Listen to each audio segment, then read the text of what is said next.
itu enak. Karena double income itu udah pasti lebih cepat untuk mencapai fire number-nya daripada cuman single income. Nah, kebanyakan orang di komunitas-komunitas di luar negeri ya kan. Di sini kita nggak tahu karena belum ada komunitasnya, jadi belum pernah ada surveinya. Tapi kalau survei yang dilakukan di Reddit ya, misalnya di komunitas Reddit itu, fire-nya Reddit, kebanyakan orang yang mengejar fire itu, kebanyakan adalah orang yang single atau orang yang sudah menikah, tapi tidak memiliki atau tidak berencana untuk memiliki anak. Nah, kebanyakan seperti itu. Kenapa? Karena memang ya kalau punya anak pasti akan lebih berat ya, pasti akan lebih berat. Nggak seperti zaman dulu kita punya orang-orang tua kita punya anak banyak tinggal diumbar hidup sendiri gitu kan. Kalau zaman sekarang kan nggak bisa seperti itu. Kita harus pikirin pendidikannya seperti apa gitu. Nah, itu kuncinya. Kalau yang punya anak tuh kuncinya untuk bisa fire ini yang penting eh, bagaimana supaya masa depan anak kita itu sampai studinya selesai itu sudah dipikirin apa namanya Sudah pendanaannya. disiapkan ya Mas Krisna ya minimal. Jangan sampai kita pensiun tapi anak nggak bisa lanjutin kuliahnya atau sekolahnya atau seperti itu. Jangan sampai kuncinya di situ. Kalau itu sudah aman, insya Allah lainnya aman. Karena kalau ibaratnya kalau cuma untuk hidup berdua suami istri sekedar cukup buat makan aja bisa, tapi kalau untuk studi anak kan itu yang butuh modal gede gitu. Jadi kalau menurut saya kunci di situ. Begitu itu sudah aman, semuanya aman. Jadi apa namanya uh, banyak faktor nih. Jadi Ya. fire nih yang single, yang berpasangan tapi nggak punya anak, dan yang punya anak, apalagi anaknya lebih dari satu, misalnya itu pasti beda, situasinya pasti beda. Iya. Jadi Wah itu aku angka banget anaknya udah dua. jadi angka 4% rule itu, aturan 4% itu hanya berlaku untuk kalau kita single loh. Kalau kita Hmm. punya anak lagi, itu nggak berlaku. 4% itu nggak berlaku. Benar itu nggak berlaku. Jadi itu harus banyak revisi. Jadi makanya jangan sekedar ikutin eh, apa namanya apa yang ada didorong oleh eh, aturan 4% atau ada yang di teori textbook seperti itu. Enggak, kita harus melakukan penyesuaian sendiri gitu ya. Jadi harus pinter-pinter lah. Kira-kira seperti itu, Betul, Priska. betul. Wah, keren-keren ya. Aku jadi semakin ada gambaran dan jadi semakin semangat walaupun anak-anak masih kecil, tapi semoga nanti kalau udah pada gede udah bener-bener bisa ngerasain kayak Mas Krisna time freedom dan akhirnya retire early. Wah, keren-keren. Mas Krisna ada satu pertanyaan terakhir dari aku sebelum kita diskusi dengan pertanyaan teman-teman. Mungkin ini lebih ke apa ya, saran atau untuk langkah teman-teman di sini yang masih muda dan yang tadi Mas Krisna bilang kalau direncanakan harusnya lebih bisa. Nah, boleh mungkin kasih tips perencanaan singkatnya itu seperti apa Mas Krisna biar bisa mencapai fase fire walaupun tidak ada patokan usianya sih harus fire di usia berapapun. Karena tadi beberapa komen juga wah baru 24, 25 mau mulai merencanakan gitu. Jadi kan lebih semakin dini semakin bisa banget harusnya bisa sampai ke fase fire ini. Iya, pertama pasti kita harus memang punya kemauan, punya keinginan gitu ya, punya keinginan. Niatnya dulu ada. Kalau itu sudah memang niat, itu bisa mulai dipikirin eh, belajar. Karena yang ditekankan dari bukunya Vicky ini, Your Money or Your Life itu ada kuncinya memang ada di investasi ya. Jadi adanya di investasi, dia tidak mengajarkan apa namanya bisnis sampingan apa wirausaha gitu, enggak, karena memang si Joe Domingueznya ini memang orang Wall Street gitu ya. Dia ngertinya cuma investasi gitu. Dan kebanyakan juga blogger-blogger itu juga lebih ke investasi. Jadi investasi juga seperti tadi kita sudah bicarakan, sudah terbukti ya di masa pandemi itu kan bisa survive ya, sementara banyak sektor itu eh, nggak bisa survive. Jadi kalau sudah ada niat belajar, jadi literasi, belajar investasi, caranya gimana? Karena untuk bisa achieve fire number tadi yang 25 kali pendapatan tahunan itu nggak bisa dilakukan tanpa investasi. Kalau cuman ngumpulin dari nyisihin dari gaji aja terus ditabung Itu gitu doang nggak keburu bisa. keburu tua dulu kayaknya. Iya, itu harus benar, itu harus diinvestasikan. Jadi harus kita harus dapat namanya compounding, apa efek-efek compoundingnya. Jadi harus pakai itu. Kalau enggak nggak akan kekejar. Compounding Eh, interest-nya harus dapet ya berarti ya. betul harus dapat. Jadi misalnya gini nih, misalnya orang yang apa namanya punya gaji 7 juta, punya gaji 7 juta. Sekarang umurnya 30 katakan, pengen retire usia 45. Itu kan berarti fire apa namanya fire numbernya 7 juta kali 12 kali 25 itu sekitar 2,1 M. 2,1 M itu harus bisa tiap bulan harus bisa nabung ya, harus bisa nabung di saham yang punya return 30% kalau nabungnya tiap bulan cuma 1 juta. Tapi kalau mau returnnya lebih rendah 17%, itu nabungnya sebulan harus 3 juta. Gitu. Jadi seperti itu. Jadi eh, apa namanya nggak bisa hanya cuman taruh di obligasi yang returnnya cuma setahun cuma 4%, 5%. Itu memang investasi tapi kurang-kurang. Jadi memang harus di saham ya. Ini untuk yang pendapatannya, tapi kalau yang udah pendapatannya lebih tinggi ya memang bisa apa saving rate-nya kan bisa lebih gede lagi, bisa lebih banyak lagi gitu. Jadi makanya harus literasi keuangannya ini harus harus cukup mumpuni gitu. Iya, Jadi memang harus banyak belajar dulu. Niatnya dulu di awal belajar baru baru melakukan gitu. skill Bagaimana sih investasinya caranya? makin diasah ya Mas Krisna ya. Kira-kira bagaimana sih caranya untuk achieve fire number-nya itu harus bagaimana gitu. Kira-kira seperti itu, Oke, Friska. oke. Berarti ujung-ujungnya memang untuk bisa kita mencapai FIRE ini tetap harus dengan bantuan investasi teman-teman ya. Akan cukup Benar, berat benar. kalau hanya mengandalkan menyisihkan uang saja di tabungan. Nah, itu ya. Semakin menarik nih bahasan kita. Aku bakal milih tiga penanya nih karena udah sejam ternyata nggak berasa. Sebentar, ada pertanyaan bagus nih tadi masuk Mas Krisna. Ada yang bertanya dari lo mana nih kok belum muncul. Nah, Mbak Visa atau Mas Visa, instrumen apakah yang bisa dijadikan passive income untuk orang yang sudah FIRE? Mungkin beberapa saran opsional kali ya dari Mas Krisna di instrumen apa aja nih buat menyiapkan FIRE? Oh, itu kalau yang sudah fire atau untuk menuju fire-nya nih? Yang sudah fire ya?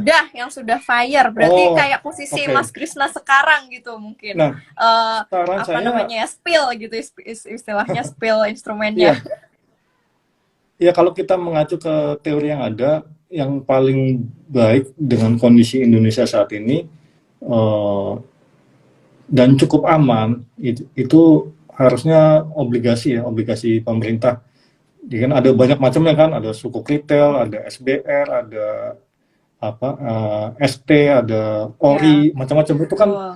rate-nya sekitar 4 sampai 5 sampai 6% lah kurang Hmm, lebih seperti itu. Itu lumayan. itu cukup. Jadi memang fire number itu kan patokannya sekitar 4%. Jadi kalau Hmm.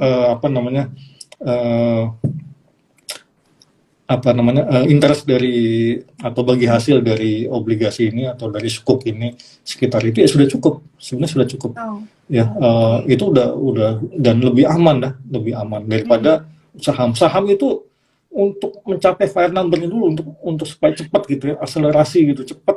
Sudah sampai fire number udah masukin yang lebih aman ke Hmm. obligasi. Kalau saya sih begitu Oke, harusnya ya. oke. Jadi itu teman-teman ya ada masanya. Mungkin untuk kita mengejar FIRE, misal aku yang baru memasuki kepala tiga ini mungkin opsional di pasar modal kita mungkin saham untuk bisa akselerasi buat ke FIRE-nya. Tapi ketika ternyata pas udah di fase FIRE secara profil risiko biasanya kita akan kayak Mas Krisna nih nanti bergeser mencari instrumen yang lebih low risk yang bisa mengamankan paling nggak aset-aset yang udah kita kumpulkan ya. Itu lebih lebih bisa tenang mungkin ya Mas ya di usia Betul, retire-nya, betul. lebih nyaman, lebih tenang, nggak perlu lagi ngeliatin running trade kayak waktu masih sebelum retire. Oke, oke. Nah, pertanyaan kedua ini ada pertanyaan bagus nih sebentar. Nah, ada yang nanya dari Mas Faiz nih. Tidak enaknya pensiun dini apa saja, Pak? Mungkin misal ada gitu. Ngisi waktunya apa aja gitu. Gimana kalau dijulitin orang, ih pengangguran. Nah, Ini saya gimana nih, Mas? ya saya baru baru beberapa hari sebetulnya. Tapi saya pernah diskusi sama teman yang dia sudah lebih dulu retire early.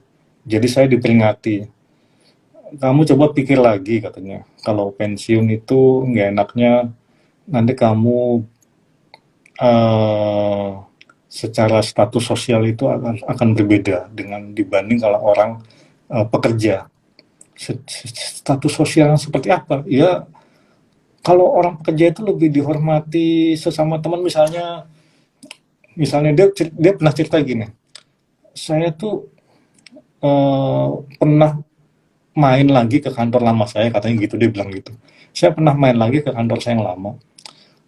Dulu waktu di kantor itu dia punya jabatan, dia resign, dia masuk lagi, katanya dipandang sebelah mata, jadi udah nggak dianggap.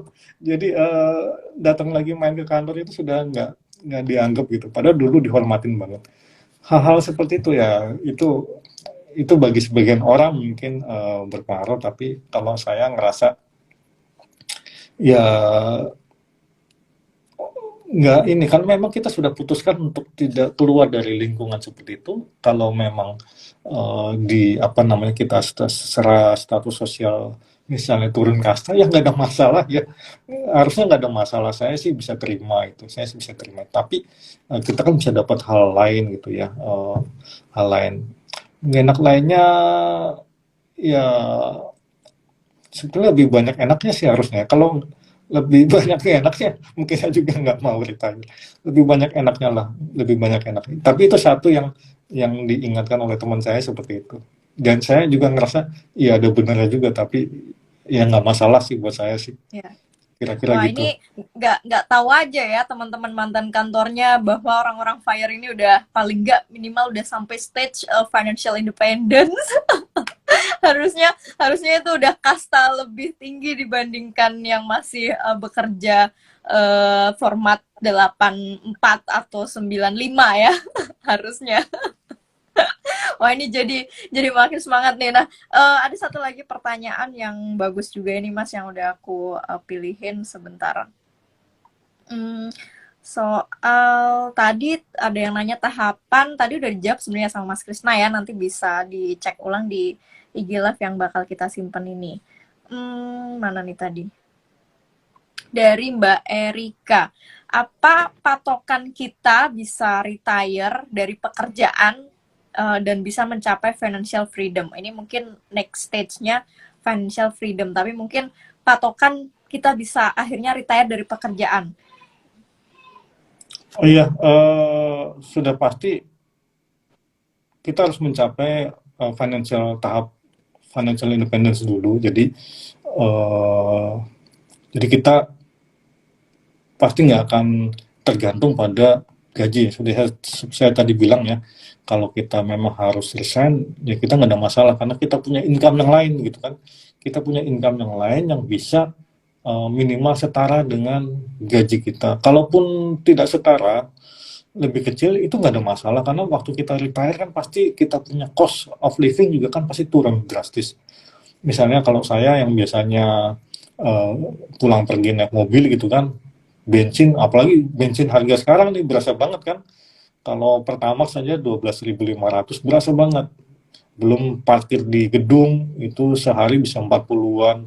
Belum tol pulang pergi ya kan. Belum untuk lifestyle kita harus baju batik ganti ya kan, kita harus sepatu juga jebol lama-lama, kaos kaki apa segala macam, arloji. Nah itu udah nggak, itu udah nggak ada semua itu nggak ada semua, belum Udah lagi nggak makan, butuh itu tadi ya nggak butuh. dana-dana buat itu. Belum lagi kalau di kantor kan kadang kita maunya makan yang enak kan, ya. Makan kan nggak mungkin kita bawa bekal terus, ya nggak tahu sih, mungkin ada yang betah makan bekal terus ya boleh. Tapi itu costnya jauh turun. Jadi makanya itu harus dibuat listnya gitu. Kalau oke, kita retire, kita punya income yang lain tapi tidak bisa setara dengan gaji kita yang sekarang, nggak masalah karena cost kita juga turun. Itu dibuat listnya, turunnya berapa, costnya turunnya berapa, oh masih oke gitu kan, ini udah nggak masalah. Itu apalagi ya kan, kuncinya seperti saya bilang tadi, kuncinya ada di anak kita nih. Buat yang single sama buat pasangan yang tidak punya atau tidak berencana memiliki anak, itu gampang. Itu jauh lebih gampang. Yang sulit tuh kalau kita sudah punya anak, itu sulit, itu agak sulit. Karena fire number-nya pasti akan berbeda. Ya nggak cocok lagi, cuma 25 kali annual income itu nggak cocok. Kecuali kecuali double income ya, itu enak kalau double income. Ya udahlah, tinggal diperbesar aja, misalnya berapa kali, nggak 25 misalnya, berapa 35 atau berapa itu, supaya untuk mengcover studi anak sampai dengan lulus kuliah gitu, itu bisa. Jadi apa namanya, setiap orang kondisinya beda-beda sih, tapi Iya. intinya kira-kira seperti itu. Iya, ya pokoknya sampai di fase dimana kita harus resign pun nggak masalah karena ada sumber income lainnya gitu ya Mas ya. Betul, Intinya seperti itu. betul Jadi ya. mungkin dari sisi usia teman-teman tidak ada patokan, tapi ketika teman-teman sudah tidak hanya mengandalkan dari gaji doang, artinya udah bisa hidup dari income lainnya. Nah, di saat itu mungkin udah bisa diputuskan atau mungkin ya mulai dipertimbangkan apakah bakal retire atau tidak. Ya pastinya ini sebuah pertimbangan yang tidak hanya dipikirkan dalam waktu satu malam ya. Mas Krisna aja butuh waktu berapa? Hampir setahun mungkin ya, Mas Krisna ya? Tahun ya, setahun. Iya, Merenungnya itu 6 hampir bulan setahun. saya. Oh, tuh, Mas Krisna aja butuh waktu benar-benar pertimbangan mateng karena kan posisi kalau teman-teman udah berkeluarga, udah punya anak, pasti kita nggak cuma mikirin diri sendiri. Jadi ini suatu keputusan yang pastinya butuh persiapan dari lama, ya ini jauh lebih bagus dan bukan keputusan yang mudah ya.